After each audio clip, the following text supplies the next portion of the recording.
What's going on, everybody? It's Barmine from Barmine Tech, and today we're going to be talking about a new update to the Proxmox Helper Scripts. So there's actually a script that was added now, so you can save all of the available scripts from the site locally on your machine and have a web GUI to access them all, install them, and get the containers up and running. So I'm going to show you what this looks like really quick. So over here is the pve-scripts management. So this would be the local page. So this is actually running off of my server. You can see over here, here's my IP of my server, or the container it's running off of actually. And we have all the same scripts that are on the Helper Script site, and you can install them straight from here. So like if I wanted to install AdGuard, I'd be able to download and install. So today it's what we're going to be talking about, how to set this up. One thing I want to preface before we do any of this is a relatively new project. It's in a very early stages of development. There's going to be issues. It might not work right. It may break. It may cause other issues. Some of the scripts might not work properly. If you do run into issues with this project or anything else related to this or any of the other Helper scripts, I would suggest going over to the Helper Script Discord or going over to the GitHub page and submitting an issue. I don't work with the project in any way. All I do is just make some tutorial videos to go along with them. So please don't comment on the video down below saying the script doesn't work or whatever it is, because I unfortunately can't help you with that. You're going to have to go talk to the Helper Script creators. They'll be able to help you better. Now that that's out of the way, let's go over setting up this project. So the first thing that we need to do is come over to the Helper Script site. We're going to click View Scripts, and we're going to come up to Proxmox and Virtualization. If we scroll down to pve-scripts local, this would be the Helper script we're going to be using to install this locally. We click Copy. And we can see this is updatable. We're going to come over to our Proxmox host, and I'm going to come over here to Barmine Tech. I'm going to open up a shell really quick, and then I'm going to paste the script in, and I'm going to click Run. And you can see we start to get the GUI. I'm going to do default settings, and right now it's just running through. So we'll be right back when this is done. Now, I was testing this the other day, and I was getting this error over here where it says that container creation failed, check if it's corrupted or anything. What I think this is because this might be built for a newer version of Proxmox. So I'm just going to minimize this, and over here you can see I am still on 8.4.14. So just make sure that you're all up to date. So I'm just going to run these really quick, and then we should be all good. This is what worked on my other host. I've been slacking a little bit getting my other host up to date to 9. I just kind of like to wait and make sure everything's going good, but this is a project that's on the checklist to get done. So I'm going to let these updates run, and then we're going to go back to installing that Helper script. So I just finished running my updates. You can see I'm just refreshing them really quick. I'm all good. So I'm going to bring up this window again for my shell. I'm just going to click up, and this time we should be all good. So I'm just going to go with the default settings again, and I'm going to run through this. Again, I just wanted to show that error because it seems to be what's happening on older versions of Proxmox. So if you are on a later version, you should be all good. And it looks like it's building my container out right here. It's starting up.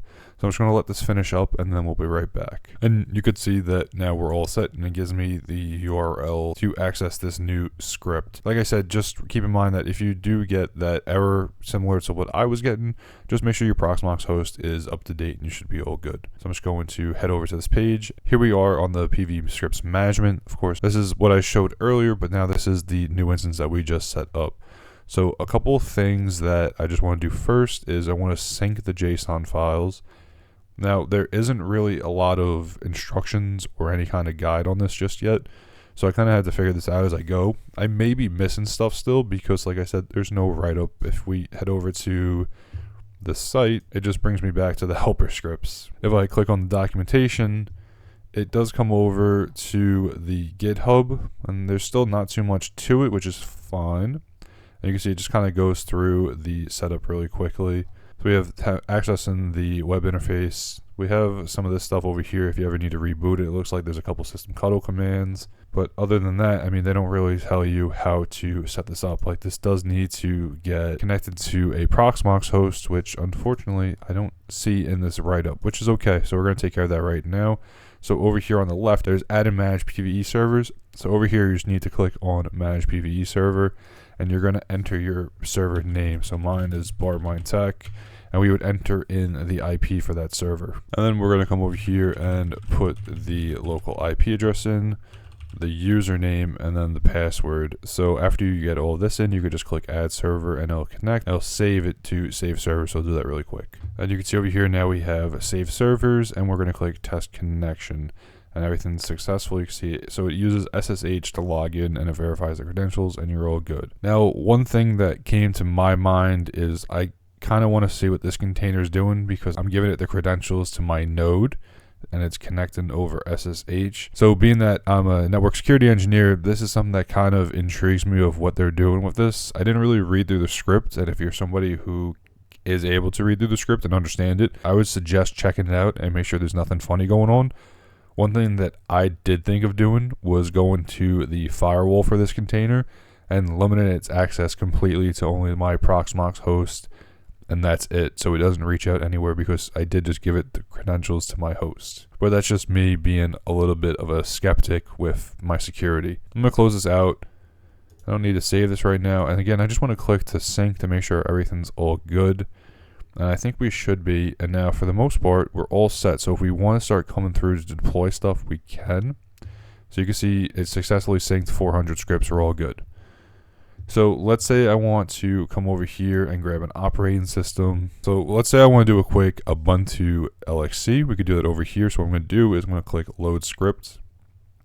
Now you can see it changed to install. So I can either install it there, or I can come up to my downloaded scripts and it'll be over here. I can click it again and I can click install, and it'll ask how I'd like to run it. So you're going to click on the SSH execution and you would select your server you want to run it on. You would click run server, and now it opens up this new console window, and this is actually the SSH access over to your host. So you can come over here and click the start button and they'll start to run the scripts. I can click a default settings if I want, and it's going to run through and make this Debian container for me. And if we look over here on the host side, you could actually see it's making the container, and we're all just about done. If I come back over here, you see it's just finishing it up, but it is over here making that container for me, and it's working pretty nicely. And when the script is done installing, it's just going to give you kind of a gray screen. You can see we have the start button over here that's highlighted. It's green. That's going to indicate that nothing's running anymore. You can see stop is grayed out, so I could just close this. And if I come back over to my host, you can see over here I have my Debian container and it's all up and running. What's going on? So while editing this video, I realized that I clicked to install an Ubuntu container and install the Debian container. I don't know if that's just an error with the script on the site, or if the local script management thing that we're using is pulling the wrong one of how it's working. I haven't tested yet, but I did notice that in the editing process, so I just wanted to throw this in there really quickly. Like I said, there may be issues with this project for now until it gets into a more stable build, but I just wanted to add this in here really quickly. They have another tab over here called installed scripts, and over here we can actually come through and see what we have going. So like over here says in progress, so I'm going to delete these. I think it's part of a little bit of a bug of the current setup, because it seems to just keep looping the install after you run one.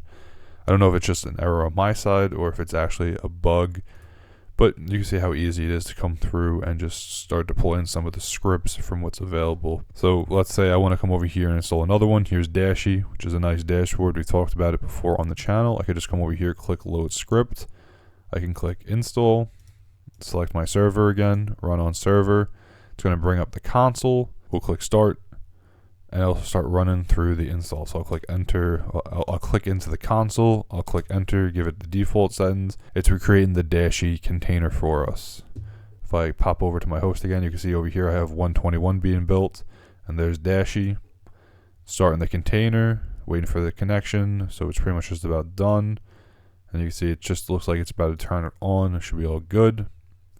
But this is how we would keep adding more scripts from the local ones that we have saved on our machine. So let's close this out and we'll click close. So by using this, we can limit how much we need to reach out to the internet. Maybe you don't want to have to go online constantly. You don't want to just keep them local. I'd imagine there's a way that it automatically syncs so it has the latest containers. So it probably just makes deployment a little bit easier.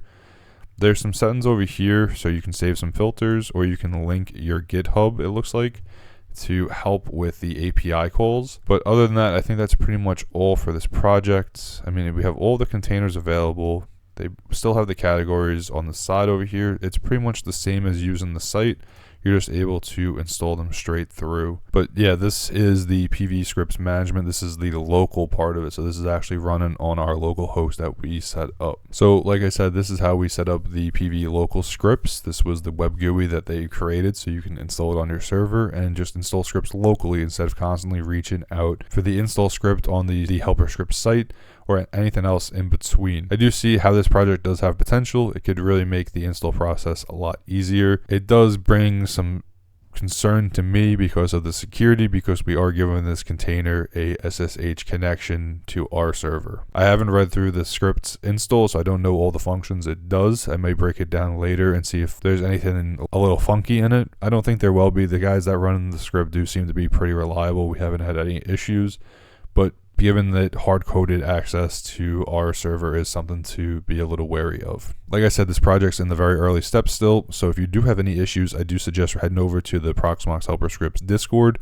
or submit an issue on the GitHub so you can get somebody to help you. As always, I'll have links to all the gear in my Homelab down below if you want to check any of it out.